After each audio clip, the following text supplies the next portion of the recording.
Price த lot. நம்ம ரோட்டில் போகும் பொழுது இல்லை பைக்கில் ட்ராவல் பண்ணும் பொழுது ஏதோ ஒரு சமயத்தில் டக்குன்னு ஒரு செகண்ட் ஸ்லிப் ஆகிட்டோன்னா நம்ம பக்கத்தில் இருக்கவங்க அல்லது நம்ம கூட இருக்கிறவங்க நம்மக்கிட்ட ஒழுங்காக ஓட்ட தெரியாதா, இல்லைன்னா ஒழுங்காக தரையை பார்த்து நடக்க மாட்டியா அப்படின்னு கேட்பாங்க. கரெக்டாக இந்த அனுபவம் நிறைய பேருக்கு இருந்திருக்கும். இது உலக பிரகாரமான சாதாரண சர்க்கிள் தான். ஆனால் மனித வாழ்க்கையில் நிறைய சர்க்கிள்கள் உண்டு. சர்க்கிள்கள் என்பது மனித வாழ்க்கையில் எப்போ வரும் எப்போ வராது என்று நமக்கே தெரியாது.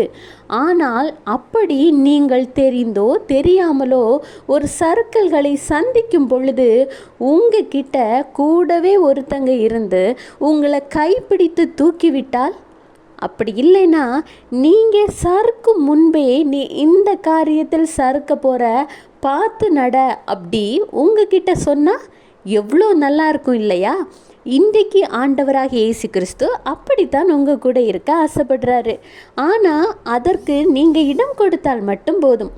அதாவது சங்கீதம் 121:3, உன் காலை தள்ளாட ஒட்டார், உன்னை காக்கிறவர் உறங்கார்.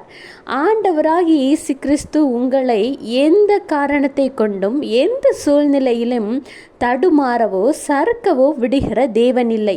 அது உங்கள் வாழ்க்கையாக இருந்தாலும் சரி, இல்லை உங்கள் சரீர சம்பந்தமான காரியங்களாக இருந்தாலும் சரி, நீங்கள் உங்களை முற்றிலும் ஆண்டவருடைய கரத்தில் ஒப்படைத்து விட்டீர்கள் என்றால் நீங்கள் சறுக்காதவாறு, உங்கள் கால் தள்ளாடாதவாறு கர்த்தர் பார்த்து கொள்வார்.